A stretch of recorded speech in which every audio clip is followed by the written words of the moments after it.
그럼 세액 기준으로는 5.5% 곱하고. 됐어요? 됐나요? 머리 아픕니까? 조금만 기다리세요. 조금 있으면 진짜 머리 아파요. 왜 그때 머리를 잡으시는 거예요? 조금만 기다렸다가 다들 이제 얼굴이 파랗게 상기되시네. 앞에서 보고 있으니까 참 아름답습니다. 그죠? 여러분들 얼굴이 다 컬러가 됐어요. 흑백에서. 그래서 그 정도는 해야 집에 갔을 때 뭔가 공부를 한 느낌이 드는 거지. 그 정도는 해야 나중에 이제 강사평가서에 세법을 하루 종일 넣어주지 마세요. 세법만 하루 종일 하니까 토할 것 같아요. 이렇게 얼굴이 주밥주스가 될 것 같아요. 이렇게 터질 것 같아요. 이런 피드백도 좀 생기는 거지. 그지? 이런 피드백이 요즘은 이제 뭐 논거 같은 느낌. 공부를 한 느낌도 없고. 그죠? 참으세요. 요 정도는 해야 집에 가서 엄마한테 자랑할 게 생기는 거예요. 그지? 동우야? 그렇다고 해라. 자, 앞 페이지로 돌아오세요. 1-175페이지. 위로 다시 올라갑시다. 납부세. 자, 해당 과세계는 공급 대가에 부가치를 곱하고 10% 곱한다. 됐죠? 납부의무 면제. 굉장히 중요합니다. 해당 과세기한의 공급 대가가 4,800만 원 미만이에요. 이게 예전에는 2천만 원, 4천만 원, 4,800까지 왔어. 4,800만 원 미만이면 납부의무가 면제돼. 이게 무슨 말입니까? 만약에 예를 들어서 4천이라고 가정할게. 4천이면 요거 어쩌고 부가치를 곱하고 어쩌고 그게 아니라 그냥 0이라니까. 납부세액이 없다고 면해준다고. 이건 굉장히 큰 혜택이야. 다만 재고 납부세액이 있으면 납부는 해야 돼. 조금 이따 한다. 자, 밑에 납부 의무 면제하는 데는 등록 불사시 가사세 규정을 적용하지 않는 것이 원칙인데, 만약에 미등록 상태면 미등록 가사세는 내야 돼. 미등록 가사세는 일반 가세자인 경우에 1%였지? 그지? 간이가세자들은 반절 0.5%야. 그리고 둘 중에 큰 걸 내. 됐죠? 5만 원이라는 규정도 있네. 됐나요? 자, 그 밑에 납부는 면제 규정을 적용받는 사람인데 그것도 모르고 납부를 해버렸대. 그러면 관할 관할 세무서장이 환급하도록 돼 있어. 자, 이게 무슨 말인데? 납부는 면제자야. 그렇지만 프로그램에서 안 걸러줘. 프로그램에서 안 걸러주고 숫자가 나온다고. 그럼 우리가 그걸 클릭해서 0원으로 세팅을 해야 돼. 납부는 면제 규정. 그래서 프로그램에서 안 걸러주니까 사람인지가 실수를 해가지고 이걸 신고하는 경우도 있다고. 그리고 납부하는 경우도 있고. 그러면 관할 세무서장이 환급해줘. 아이고 다행이네 가 아니라 부끄러운 거지. 실력이 없는 거잖아. 안 그래? 사업주한테 뭐라 얘기할 거야? 꽁돈이 생기셨네요 이래 얘기할 거야? 부끄러운 일이지. 그래? 이런 일이 안 벌어지도록 해야지. 자, 그 다음 재고납부세 좀 이따 정리하고 밑에 공제세. 다음에 세액공제 합계액이 납부세액과 재고납부세액 합계액을 초과하면 없는 것으로 본다. 즉 환급은 안 해준다. 됐죠? 그때 공제세액은 부가세법상 세액공제, 매입 세금계산서 등 수치세액공제라는 거 해준다. 어떤 거? 매입처분에 세금계산 합계표를 제출한대. 그거에 가름해서 신용카드 대출주면 수령해서 제출한대. 그러면 공제를 해주겠대. 얼마를? 공급대가의 0.5%. 아까 요거 얘기한 거. 공급대가의 0.5%. 됐죠? 혹은 매입세액의 5.5%. 됐나요? 그러면 멘탈이 살짝 흔들리는 사람이 있다. 왜 멘탈이 흔들리는데? 아까 세무사님 업종별 부가치를 곱해주는 이유가 매입세액이 어느 정도 있다라고 보고 곱해주는 거잖아요. 네, 맞아요. 근데 여기서 매입세액, 세금계산서 수령부 매입세액을 또 빼주면 이중으로 혜택 주는 거 아닙니까? 맞아. 이중으로 혜택 받는 형태야. 그래서 이 규정을 보면 또 유리해 보인다. 됐죠? 자, 그 밑에 신용카드 대출조별 발급세액 공제 똑같아. 발급 금액의 1.3%, 연간 한도 1,000만 원. 들어봐봐. 음식 숙박업을 열기하는 간이가세자는 2.6%. 이 규정은 역사 속에서 사라졌어. 근데 아직도 오답보기로 한 번씩 나와. 과거에 음식 숙박업을 영위하는 간이가세자는 2.6% 적용해줬어. 근데 그 규정 없어졌어. 그리고 의제매입세 공제도 없어졌다고. 제일 밑에 참고. 언제 없어졌다 돼 있어? 21년. 근데 아직도 오답보기로 등장한다. 자, 다시 위로 올라와서 괄호 3번. 전자세액에서 발급 전송에 대한 세액공제. 언제까지 이런 거 볼 필요 없어. 그냥 발급 건당 200원씩 연간 한도 100만 원. 자, 그리고 공제세액에 전자신고 세액공제 만원. 다만 환급은 안 돼. 예정 부가세액 차감한다 돼 있죠? 그죠? 간이가세자들도 예정 고지하고 납부하거든. 근데 간이가세자는 예정 고지라는 표현 대신에 예정 부가라는 표현을 써. 세법에서. 똑같은 말이다 이렇게 생각하면 돼. 예정 부가하고 납부한다. 그거를 차감해준다. 그리고 수시 부가세액이라는 것도 들어왔다. 그 밑에 가사세, 신고부서시 가사세, 납부지역 가사세 이런 거는 일반 가세자랑 동일하다.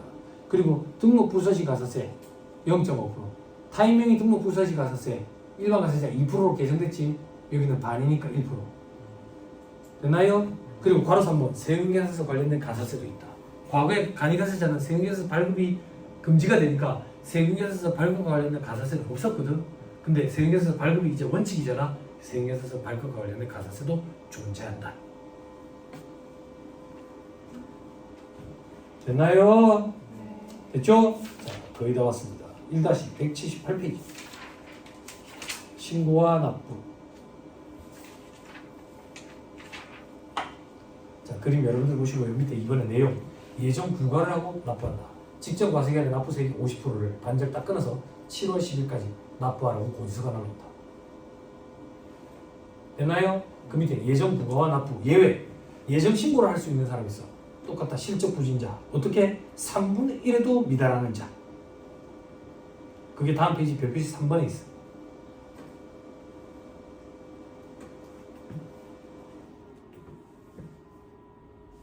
됐나요? 됐죠? 동그라미 2번. 예정신고 의무자 돼 있죠? 예정 부가기간에 세금계산서를 발급한 간이가세자는 무조건 예정신고 납부를 해야 돼. 됐나요? 이렇게 생각하면 편해. 내가 간이가세자야. 간이가세자는 부가세 신고 1년에 몇 번 해? 한 번밖에 안 하잖아. 한 번밖에. 근데 내가 상반기에 세금계산서 발급한 게 있어. 근데 거래 상대방은 일반 과세자래. 일반 과세자는 상반기 때 부가세 신고를 할 거 아니야. 그럼 매입세 공제를 받을 거 아니야. 매입세 공제 받을 때 이 매입세 공제 받는 게 합당한 금액이 맞는지 확인하려면 내가 발급한 걸 같이 대조를 해야 될 거 아니야. 근데 나는 상반기 때 신고를 안 해. 대조가 안 되게 돼. 그래서 이런 경우에는 상반기 때 신고를 하래. 그래야지 대조를 해서 맞춰볼 수 있으니까. 대조를 해서 어긋나면 불부합이라고 표현해. 요즘에 후세청 전산이 잘 돼 있어. 바로 빨간불 떠. 요거 맞추기 위한 차원에서 간이가세자 세금계산서 발급한 기회에 있으면 상반기 때 예정신고를 해야 된다. 이렇게 기억하면 돼. 됐죠? 스토리를 꾸며드리면 그걸 잘 기억해 놓으세요. 그래야 암기할 게 줄어들어요. 혹은 뇌리에 깊게 박힌다고. 응?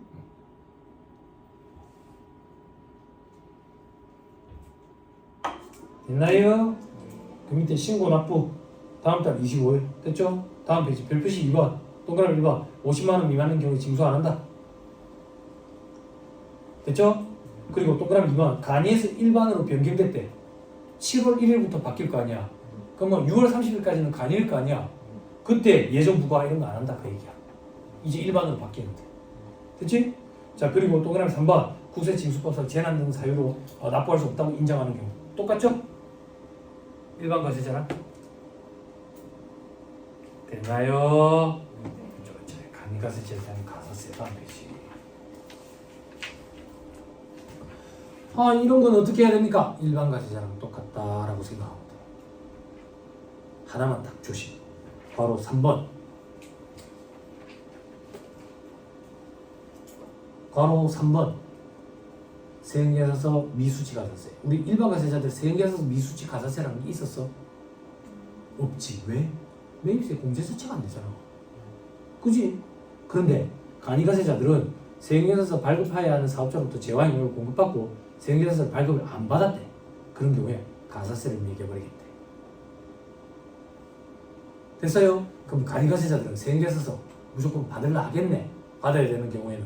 그럼 받아서 신고를 하면 공급하는 자도 세금 신고가 꼭 이루어져야지. 아니면 불부합이 일어나겠지. 포착할 수 있겠지. 누락하는 거. 그지? 탈루하는 거. 세금을 탈루하는 걸 포착할 수 있겠지. 그런 취지다라고 생각하면 돼. U는 몇 프로야? 0.5%. 그럼 일반 과세자의 매입 체면에서 여기서 합격표 불성시 가산세랑 동일하네 이렇게 생각하면 표현한다고. 다만 공급 대가에 간이가세자니까 공급가액이 아니라.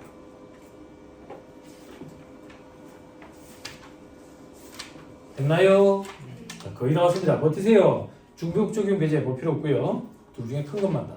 간이가세 포기 절차. 누적 효과를 제거하기 위한 지시다. 그리고 간이가세자와의 거래 기피 문제 해결. 원칙적으로 과거에 간이가세자들 세금에서 발급이 금지됐을 때 있잖아. 거래 상대방이 나랑 거래 안 하려는 그런 현상들이 생겼었거든. 그래서 포기 절차가 있다. 그리고 영세율 적용 시 매입세 환급 안 되니까. 뭐 어떻게 포기하는데? 동그라미 1번.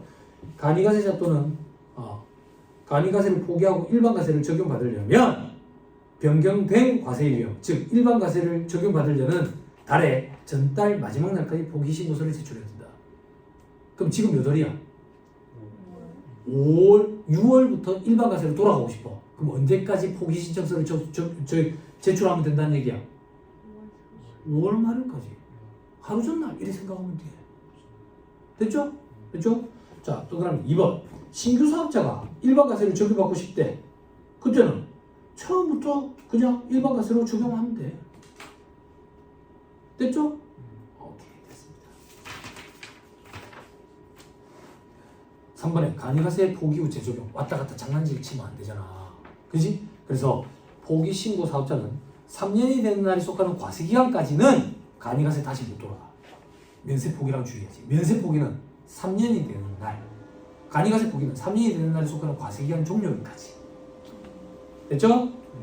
그죠? 밑에 바로 2번 재적용 절차. 미리 재적용 신고서를 제출해야 되는데 아니면 계속 포기한 상태인 거지. 10일 전 이런 거 우리 암기 못해. 이렇게까지는 기억하지 말고. 간이가세 포기 시 과세기간 구분돼 있죠? 그죠? 동그라미 1번. 포기 신고일에 속하는 과세기간 개시일부터 신고일에 속하는 달의 말일까지 간이가세자 기간.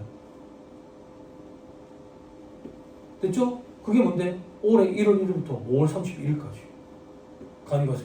6월 1일부터는 일반과세. 6월 30일까지가 일반과세. 됐죠? 안 어렵죠? 그죠? 동그라미 2번. 신고일에 속하는 달의 다음 달 1일, 6월 1일부터 그 달에 속하는 과세기간 종료 6월 30일까지. 이건 일반과세. 됐나요? 듣고 올리세요. 그럼 만약에 5월 31일자로 우리 간이가세 포기 신청서를 적용을 하잖아. 그럼 나 이제 일반과세로 돌아가니까 과세 유형 변경이 되는 거거든. 그래서 간이가세로 끝난 거에 대해서 부가세 신고를 해야 돼. 다음 달 25일까지. 그리고 그러면 6월 25일까지 부가세 신고해야지. 그리고 6월 한 달 거 가지고 7월 25일까지 일반과세자 부가세 신고도 해야 돼. 응? 그게 무슨 얘긴데요? 더럽게 복잡지. 그렇지? 그래서 조율을 잘 해가지고 포기하고 일반과세로 돌아가는 그 기간을 잘 조율을 해가지고 납세자는 그렇게 해가지고 해야 된다. 됐습니다. 그 정도 보시면 됩니다. 넘어갑니다. 자, 1-183페이지. 간이가세자와 일반과세자의 비교도 있죠? 그죠? 자, 비교 여러분들이 하세요. 저는 강의를 다 했어요. 하나만 하면 끝난다. 10번 재고매입세가 재고납부세.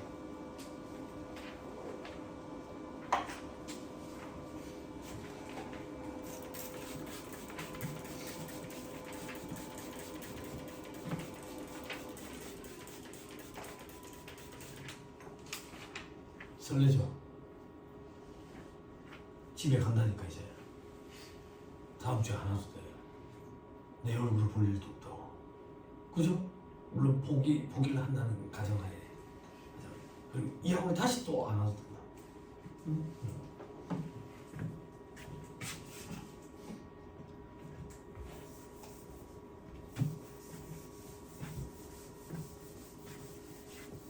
머리 남는 게 좀 있어요. 이문만 들었어요? 특별반부터 들었죠? 특별반 언제부터 시작했냐? 몇 월부터 시작했어 대략? 3월? 2월? 2월부터 지금까지 온 거예요. 그럼 좀 남는 게 있어요? 특별반도 중간에 들어와가지고 그러니까 그 말을 빼고 남는 게 없다는 얘기는 뭐 그지? 남는 게 좀 있어요? 없다는 얘기지 뭐. 네? 언니 남는 게 좀 있어요? 물 마시는 척 없다는 얘기지. 안 그래? 남는 게 좀 있어요? 표정 봐봐. 제 표정 봐봐. 제. 있겠냐 이런 표정이지. 그지? 농담을 섞어서 제가 하는 얘기인데 왜 이 얘기를 하냐면 이렇게 하는 거야 공부를. 이렇게 복습도 지금 안 돼 있는 상태인 것 같고 거기에 자꾸 쌓아 올리니까 버겁고 미치겠네. 아는 것 같지는 않고 어쩌지? 저 자식이 내 머리채를 자꾸 계속 끌고 나가는데 이래 하다 보니까 결국 과정이 끝이 나. 큰 공부는 이렇게 하는 게 맞아. 꾸역꾸역 버티다 보면 한 과정이 끝이 나. 어느 순간 꾸역꾸역 버티다 보면 이제 종합반이 또 끝이 난다.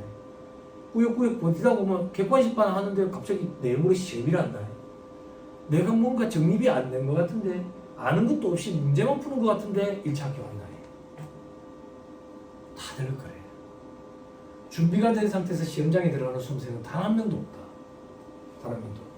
그래서 꾸역꾸역 와서 버텨야 된다. 와서. 그래야지 과정이 끝이 나고 과정이 끝이 나야 시험장에 들어간다. 과정이 끝이 안 나면 어쩌면 끝이 안 나는데 혼자 동영상 강의 보고 있으면 끝이 안 나. 시험장도 못 들어가고 계속 거기 정체돼서 사는 거야. 정체돼서. 그래서 여기 와서 맞아봐야 돼. 꽈락을. 그래야 의사결정이라는 게 이루어진다. 이렇게 공부하는 게 맞아. 남는 게 없는 것 같네. 이해도 갈 때 뭐가 또 보여. 이해도 갈 때까지 내가 그냥 넉넉히 있겠어. 열심히 책을 또 공부하면서 보겠지. 그러다 보면 또 재정학이라는 과목도 접하게 되고 원과에게 재무에게도 수준 높은 거 접하게 되고 그러다 보면 또 시너지 효과 때문에 또 조금 더 보이고 조금 더 보이고 그렇게 공부하는 게 맞아. 이 바닥 공부도. 근데 여러분들 왜 멘탈이 나가는데 그렇게 공부를 해본 적이 없어서 그런 거라. 처음 해보니까 답답해. 답답해. 답답해. 리더십이 있는 사람들의 공통적인 특징이 재채기 소리가 크대. 심리학 서적이 있다. 심리학 서적이. 응? 답답해. 점심 먹으면 언제? 어쩌냐? 락스를 좀 불러 마셔 뚫어야 될 것 같은데. 이래 하는 게 맞아. 버티는 거야. 와가 잔소리 듣고 짜증나고 저 자식이 앞에서 잔소리 한다. 저 자식이 하는 얘기 다 맞는데 스트레스 받아 미치겠네. 진짜 오늘은 집에서 가면 잠을 못 자겠네. 공부해야 돼서 집에 왔는데 잠이 잘 와. 그럼 어떡해? 내일부터 해야 되겠네. 내일이 됐는데 내일은 놀고 싶어. 재밌네. 노는 게 또. 응? 자꾸 차에 필미로. 그러다 보니까 또 내일 학원 오는 날이야. 그럼 스트레스 받는 거야. 복습이 안 됐는데. 그래도 꾸역꾸역 와야. 그러다 보면 이제 과정이 끝이 나는 거지. 과정이. 그 과정이 정태화 회계사랑 다시 또 시작할 거라고 다다음 주에. 그리고 이주홍 세무사랑도 다시 또 시작할 거라고. 그렇게 꾸역꾸역 오다 보면 8주 지나면 갑자기 또 제가 또 나타난다고. 그러면서 공부 많이 했어요? 이래 얘기한다고. 많이는 했지. 남아있진 않지만. 그럼 제가 그런다고. 그러면 됐어요. 많이는 했으니까 일단. 안 했다고 거짓말은 하지 마세요 이렇게. 그러면서 제가 그 위에 자꾸 좀 더 쌓아주지. 미치는 거지. 그렇지? 스트레스 받고. 근데 그게 공부하는 게 맞아. 학원에 와서 여러분들 머릿속에 다 넣어줄 거라고 착각하면 안 돼. 어떻게 넣어줘 머릿속에. 공부는 본인이 하는 게 맞는데 학원에 오면 시행착오를 줄일 수가 있는 거지. 지름길로 갈 수 있고. 그치? 그 지름길은 학문을 연구하는 게 아니라고. 우리는 여기 학문 연구하러 온 게 아니지. 자격증 취득하러 오지. 그치? 그래서 이해를 못하더라도 암기해서 문제를 풀 수 있는 수준을 맞춰놓으면 땡큐. 그런 방법을 여러분들한테 전달하는 거지 여기서. 그래서 꾸역꾸역 버티면서 오세요. 꾸역꾸역 버티면서. 그럼 나중에 이제 눈물이 나 정말. 무슨 소리인지 모르겠는데 오기는 오라니까 미치겠네. 화장실에서 운다고. 그렇지만 그래 버텨야 시험장에 들어갈 수 있는 자격이 주어져.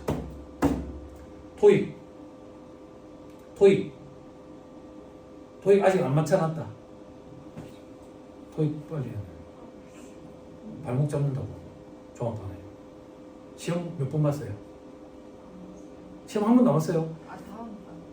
세 번째 볼 때부터 자기 그 점수가 나온대. 처음 시험 보면 신발 치수 나와. 신발 치수 LC, RC. 신발 미리수 나온다고 LC, RC. 세 번째 볼 때부터 자기 점수가 나온대. 그러니까 준비하지 말고 그냥 봐.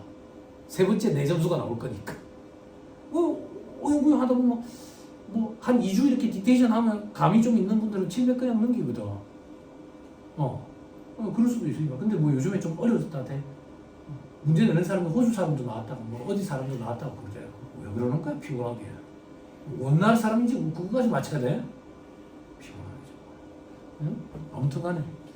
해서 안 되면 스파르타식으로 가르치는 학원으로 바로 가야 된다고. 인텐시브 코스를 진행하는 학원들이 있어요. LC, RC 일주일에 2번, 3번 이게 아니라 하루에 3시간 이런 식으로 해가지고 하루에 LC, RC를 동시에 해가지고 한 달 동안에 완성하는 이런 게 있다고. 그러면 일단 기간이 짧아지잖아. 힘들지만 그렇게 해서 빨리 넘겨가야 돼. 토익이 발목 잡는다니까. 토익이 잘 안 되네. 왜 잘 안 되는지 자꾸 느껴야 돼. 나이를 먹어서. 그러면 GTLF로 가야 돼. GTLF가 시험 시간이 짧기 때문에 나이가 드신 분들일수록 집중할 수 있는 시간이 좀 짧거든. 나이 드신 분들은 GTLF로 넘어가면 빨리 넘길 수 있다고. 난이도는 비슷해. 난이도. 근데 잘못된 의사결정을 하면 안 돼. 어떤 게 잘못된 의사결정인데 탭스로 가면 안 돼. 이건 어려워. 서울대랑 조선일보 하는 거잖아. 그건 어려워. 토익 생활용어잖아. A, B, LC. 조금만 도와드릴게. A 하는데 애들 잠가 소리 있잖아. A가 정답이야. 나는 B인 것 같아. 내 의견을 철저하게 무시해. 쓱 소리가 나면 특히나 그 쓱 소리가 대학생들이더라. 그럼 A가 맞아. 그렇게 하다 보면 만점도 맞을 수 있어. 저기서 뭐하고 가르친 줄 알아? 힘들어하니까. 그래서 겨울에는 고득점 받을 수 있다고. 애들이 패딩을 입고 있으니까. 그리고 애들이 대학교 중간고사 기간을 비켜서 보러 가야 돼. 이게 상대평가니까. 대학생들이 중간고사 때 시험을 많이, 중간고사 때 보러 가야 된다고. 중간고사 때 애들이 많이 빠지거든. 그때 보러 가면 상대적으로 점수가 좀 잘 나와. 아무래도. 아니 정말이야. 이 패딩 소리에 같이 움직이는데 내 의견을 철저하게 무시하고 다 맞을 수도 있어. 자, 재고매입세과 재고납부세 봅시다. 도라이 아니다 동무야. 정말 아니야. 내가 토익으로 고생하시는 분들한테 꼭 그 얘기해준다. 본인 의견 무시하고 그 패딩 소리에 같이 움직이라고. 재고매입세과 재고납부세액도 있죠. 재고납부세액은 일반에서 간이로, 재고매입세액은 간이에서 일반. 칠판 보세요. 자, 일반에서 간이로 넘어간다. 우리 아까 일반일 때는 매입세액의 100%다 매입세 공제가 되지. 그런데 간이일 때는 5.5%에 대해서만 매입세 공제된다 했잖아. 그러면 간이로 넘어갈 때 나머지 94.5%에 해당하는 차액을 걔내야 돼. 이걸 재고납부세액 이렇게 합니다.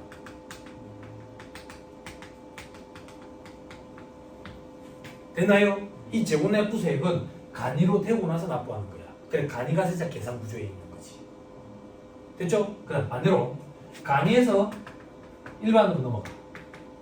이때는 5.5% 공제받았던 거에서 100% 공제니까 추가로 공제를 더 해주겠지. 이게 재고 매입세액이야.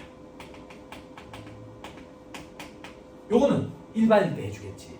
그래서 일반 과세자 매입세 계산 구조로 가보자. 1-115페이지. 1-115페이지. 7번 찾아봐요. 재고 매입세액 있죠? 오케이, 됐다. 다시 돌아오자. 요거 차이 정산하는 거. 요게 시험에 잘 등장해. 간이가세자 파트에서는 요게 제일 중요하다고 생각합니다. 요거 하면 이제 집에 가는 거야. 자, 계산 대상, 신고, 승인 절차가 되어 있죠. 그죠? 계산 대상은 과세 유형이 변경된 날 현재 있는 다음의 자산. 즉, 단 매입세 공제 대상이 아닌 것은 제일 당연하지. 매입세 공제율의 차이를 정산하는 건데 공제 대상이 아닌 거 뭐 할 필요가 없잖아. 그지? 됐죠? 그래서 토지, 비용료 소요승차 이런 거는 대상이 아닌 거야. 그 밑에 어떤 게 대상인데 재고, 상품, 제품, 재료, 부재료, 반제품, 제공품 이런 거. 옆에 화살표에 저장품은 대상이 아니야. 저장품이 시험에 한번 등장한 적이 있어. 그 이후부터 책이 기술됐어. 저장품은 왜 계산 대상이 아닌데 모르겠어. 찾아보고 싶은 생각도 없어. 근데 한번 등장하고 나서부터 그냥 암기해. 어쩔 수 없어. 저장품이 소모품이랑 비슷한 개념이래. 그 밑에 건설 중인 자산, 그리고 강가상각 자산. 근데 강가상각 자산 안에 동그라미 기억에 10년 이내의 것, 2년 이내의 것도 있지. 이런 거 암기하는 수험생들 보면 좀 안타까운 거야. 왜 10년 이내, 2년 이내인데? 봐봐. 강가상각 자산은 경과된 과세기한수의 간가율 정도는 고려해주잖아. 1 간가율이 경과된 과세기한수. 이 간가율의 건물 구축은 5%, 나머지는 25%잖아. 경과된 과세기한수 10년이래. 6개월로 따지면 20이잖아. 4년이래. 아니 2년이래. 과세기한수로 따지면 4잖아. 곱하면 얼마야? 잘 안 돼. 그 100%가 1이야. 어떻게 해야 되나, 조 교수님. 18이라고 할품이 할 때, 야구로 얘기해줘도 안 돼? 아니, 어떻게 얘기해줘야 돼? 발야구 한번 앉았다고, 지금. 1 빼면 의미가 없잖아. 그 얘기야. 이걸 왜 암기하고 있어? 당연한 얘기인데. 그죠? 자, 그 다음. 계산 대상 자산의 신고. 변경되는 날에 직전 과세기한에 대한 확정 신고와 함께 세무서장한테 남아있는 재산이 이런 것들이 남아있다. 요거에 대해서 재고납부세 혹은 재고매입세 신고를 할 거다라고 미리 얘기를 한다. 그 얘기야. 얘기를 하면 신고를 받은 세무서장은 이걸 조사해가지고 승인을 해줘. 그래가지고 통지해준다고. 언제까지? 재고매입세액은 1개월 내에, 재고납부세액은 90일 내에. 이거 두 개가 1개월 90일 엇박자가 나서 우리가 암기 못해. 못 갖고 들어간다. 그냥 미리 통지를 해준다. 승인 통지를 해준다. 그 정도만. 됐죠? 자, 그 다음 적용 방법. 재고매입세액 승인을 받은 날에 속하는 예정신고기간 과세기한의 매출세액에서 공제한다. 왜? 일반 과세자잖아 이제. 부가세 신고할 때 그때 매입세액으로 뺀다고 얘기야. 됐죠? 그 다음 재고납부세 간이로 변경된 날에 확정 신고할 때 더한다. 간이잖아. 그때 더한다고 얘기야. 됐죠?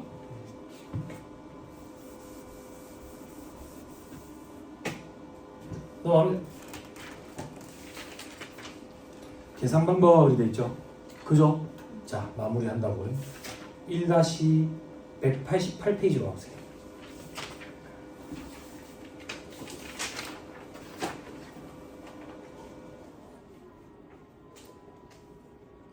계산 구조 요약 되어 있죠. 그죠? 일반에서 간이로 넘어간다고. 위에 그러면 재고납부세액을 납부해야 될 거야. 밑에 간이에서 일반으로 넘어가. 그럼 재고매입세액을 공제받을 거야. 위로 다시 올라가자. 재고납부세액은 어떻게 계산하는데? 재고금액 곱하기 100분의 10, 10% 곱하는 거. 그게 매입세액이잖아. 밑에 봐봐. 재고매입세액은 110분의 10을 곱해놨지. 왜? 간이일 때는 공급 대가니까 부가세 포함되어 있을 거잖아. 그러니까 110분의 10이지. 그럼 결국에는 매입세액이네. 위아래로 다. 그지? 시험 문제에 매입세액이 주어져 있으면 100분의 10, 110분의 10 할 필요도 없이 그냥 매입세액을 가지고 하면 돼. 그죠? 곱하기 뭐와의 차이인데? 7번 100%와 5.5%의 차이. 그 1 마이너스 5.5. 100%가 1이니까. 아니면 100% 마이너스 5.5% 1 해도 돼. 괜찮아. 됐죠? 위아래로. 똑같지? 그치? 그죠? 오른쪽에 감가상각 자산. 경과된 감가율에 따른 경과된 과세기한수 정도는 고려해줘야 되잖아. 1 마이너스 감가율은 경과된 과세기한수. 됐죠? 제작 건설 자산은 제작 관련 매입세액이 있대. 거기에 감가율 고려하면 돼. 감가율은 5%, 25%. 밑에 봐봐. 밑에 감가율은 뭐라고 돼 있어? 10%, 50%. 당연하지. 요때는 일반이었다가 간이로 넘어가니까 5%, 25%. 요때는 간이었다가 일반으로 넘어가니까 간이는 과세기한이 1년이 한 개 과세기한이잖아. 요거의 곱절 10%, 50%지. 그치? 경과된 과세기한수 여기는 1년이 한 개, 두 개. 여기는 6개월이 한 개, 두 개 이렇게 가는 거지. 안 어렵죠? 그죠? 자, 중간에 박스 if 돼 있죠. 화살표가 위로 연결돼 있지. 재고 납부세액에. 그지? 만약에 이 재고 금액이 장부나 세금계산서로 확인이 안 된대. 그러면 시가라도 집어넣어요. 근데 밑에 봐봐. 장부나 세형계산서로 확인이 안 된대. 재고매입세. 그러면 적용을 안 한대. 노름분기산이요. 7번. 얘는 낼 거는 확인이 안 되면 시가라도 집어넣어서 계산해서 내래. 요거 공제해 주는 거는 확인이 안 되면 공제 안 해주겠대. 노름분기산. 됐죠?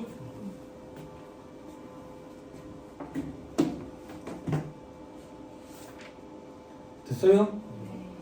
자, 이제 1-186페이지 보세요.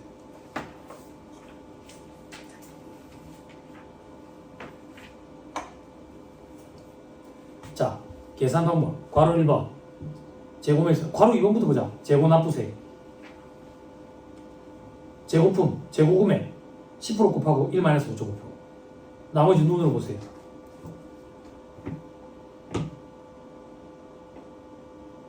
됐나요? 자, 밑에 별표시 2번 빨리 눈으로 보세요. 확인이 안 되면 시가. 됐나요? 다음 페이지 별표시 6번 빨리 눈으로 보세요. 5% 25%. 됐나요? 네, 됐어요. 다시 돌아와서 괄호 1번 재고매입세. 간에서 일반으로 돌아간다고. 오른쪽을 보세요. 2021년 7월 1일 이후 공급받은 거. 그죠? 자, 눈으로 보세요. 1-5.5%. 근데 110분의 10을 곱했네. 부가세가 포함되어 있는 공급 대가니까. 됐나요? 저 밑에 별표시 1번. 취득가액이 확인이 안 되면 어떻게?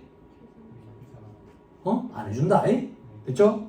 자, 저 밑에 별표시 5번. 감가율.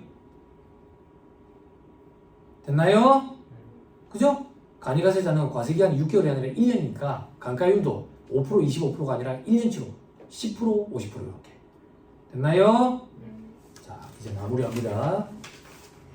1-189페이지 사례.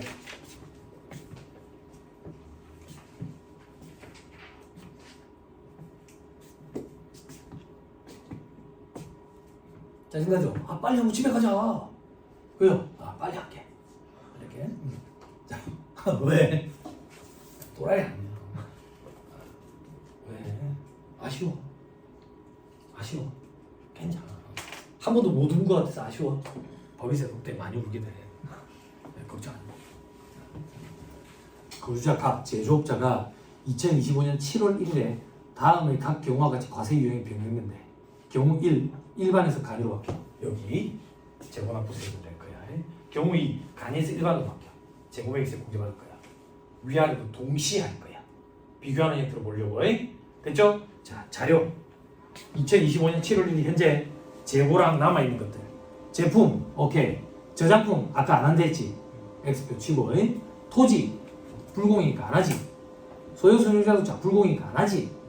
그리고 건물, 기계장치. 그러면 총 우리는 제품, 건물, 기계장치 3개만 하면 되네.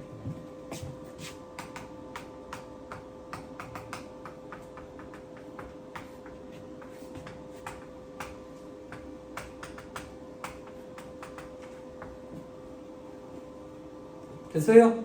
그죠? 자, 해보자. 제품부터 하자. 재고 납부세액으로 납부를 해야 돼. 제품이 얼만데 취득가액 얼마라고 돼 있어? 110만 원. 근데 요거 봐야 돼. 부가세가 포함되어 있는지. 그런 말 없네? 아, 있네. 경우 1에 부가세가 제외된 금액이래.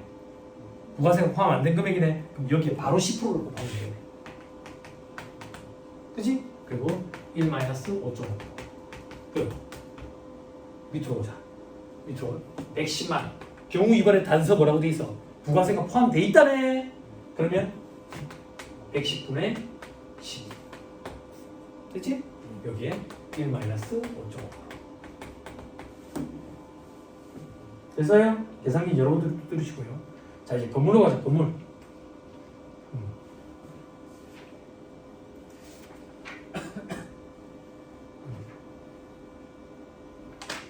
자, 건물로 가자. 건물은 취득가액이 얼만데? 취득가액 6,600 돼 있네. 자, 6,600 곱하기 10% 곱하기 1-5.5%. 대신에 사용한 거에 따라서 1- 감가율의 경과된 과세기한수 정도로 곱해줘야지. 감가율은 일반이었으니까 5% 건물이니까. 그 경과된 과세기한수 계산해보자. 자, 건물 2021년 1월에 취득했으니까 2021년 1월 1일 취득한 걸로 봐가지고 2021년 1기 2기 22년 1기 2기 23년 1기 2기 24년 1기 2기 25년 1기 총 9개. 9개. 됐나요? 자, 이제 밑에 건물 6,600. 부가세 포함됐다며 110분의 10. 그리고 1-5조. 그리고 사용한 것에 따라서 경과된 과세기한수 정도는 고려해줘야지. 강가에 경과된 과세기한수. 뭐였는데? 간이었네. 간이었으면 건물은 10%로 해야지. 10%. 경과된 과세기한수 해보자. 2021년 1월 12일에 취득했으니까 2021년 1월 1일에 취득한 걸로 봐. 2021년 1개. 2022년 1개. 잘 봐. 2023년 1개. 2024년 1개. 2025년 어떻게 해야? 1개? 어떻게 해야 돼? 행정 예규가 있어요. 다음 페이지. 별표시 1번. 변경일인 2025년 7월 1일 전인 1월 1일부터 6월 30일 1개 과세기한도 봐. 예규가 나왔어. 그래서 7번 1개, 5개. 됐어요? 이렇게 하기로 정해버린 거야. 구세시에서. 됐죠? 오케이, 됐다. 자, 그 다음 이제 기계로 가자. 기계. 취득가액 얼마인데? 불분명이네. 뭐야? 그럼 낼 거는 시가를 써서라도 내야지. 시가가 얼마? 2,000 곱하기 10%. 1-25%의 경과된 과세한수 한번 해보자.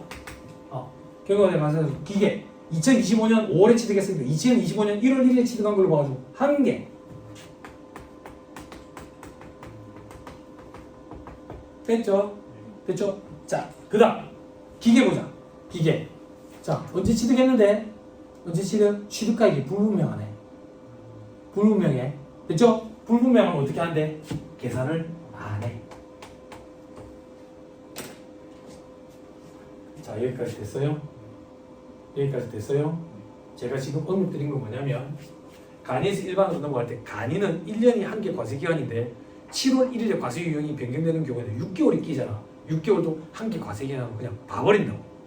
여기까지 됐어요? 하나만 더 정리합시다. 1차 시험에 이게 등장을 해버렸어. 등장을 해버렸기 때문에 하나만 더 정리하자고. 뭘 정리해야 되는데?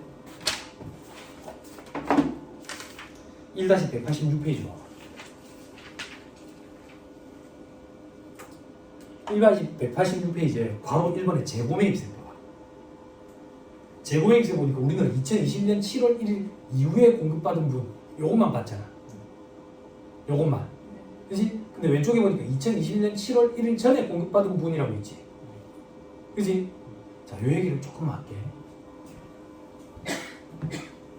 이해 못해도 돼. 암기만 해도 되는데 스토리를 조금만 얘기하면 2021년 7월 1일 시점으로 법이 개정이 됐어. 법이 어떻게 개정이 됐냐면 과거에는 간이가세자 계산 구조가 납부세액에서 시작했거든. 납부세액에서 시작을 해가지고 납부세액이 이렇게 공급대가 곱하기 업종별 부가가치율 그리고 10% 곱했어. 그리고 요 밑에 세액공제라고 있었거든. 세액공제에 세은계산서 수치분 세액공제였다고. 이 세은계산서 수치분 세액공제는 매입가액 있죠. 매입가액에 업종별 부가가치율을 곱하고 10%를 곱했어. 과거에. 근데 이게 법이 개정이 된 거야. 법이 개정이 돼가지고 무조건 이걸 여기가 5.5%로 개정이 된 거지. 5.5. 그래서 여러분들이 아까 봤을 때는 뭐 0.5% 이런 거 봤었잖아. 그지? 이게 개정이 됐어. 근데 법은 소급 적용을 안 하거든. 과거에는 업종별 부가가치를 곱해가지고 10%를 곱했었어. 그러면 그만큼 매입세 공제를 받았었다는 얘기지. 고금액과 차이를 정산해야 되거든. 고금액과 차이. 근데 이게 1차 시험에 등장을 하더라고. 과거에는 여기에 업종별 부가가치를 곱해가지고 10% 곱한 걸 공제를 해줬었다고. 과거가 언제인데 2021년 7월 1일 전에. 그럼 문제로 다시 돌아와봐요. 문제로 다시 돌아오면 우리 아까 건물 있죠? 건물을 언제 취득했어? 2021년 1월 10일, 7월 1일 전에 취득했다고. 자, 지금 이 문제는 여기서만 발생하는 거야. 그러면 간이일 때 2021년 7월 1일 이전에 건물을 취득했기 때문에 그때 건물 취득할 때는 공급 대가의 5.5%를 매입세 공제받은 게 아니라 매입가에게 업종별 부가가치를 곱해가지고 10% 곱한 것만큼 매입세 공제를 받았다고. 그거랑 차이를 정산해야 돼. 그럼 요때 업종별 부가가치율이 몇 프로였는데 문제 자료에 주어진다고. 문제 자료에. 아까 문제에 보니까 두 번째 줄에 업종별 부가가치율이 2024년 이전에는 30%였대. 30%. 그래서 건물은 칠판 정산을 할 때 5.5%와 100% 차이를 정산하는 게 아니라 30%와의 차이를 정산해.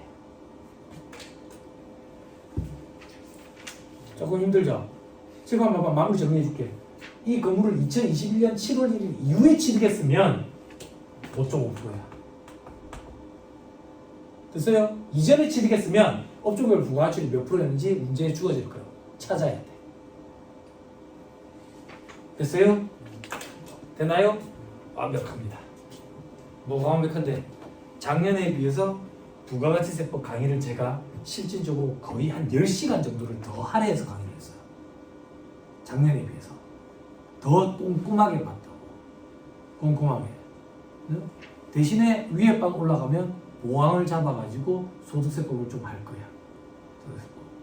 왜 이렇게 했는데 시험 문제 가만 유형을 보니까 부가가치세법 다 맞춰야 돼.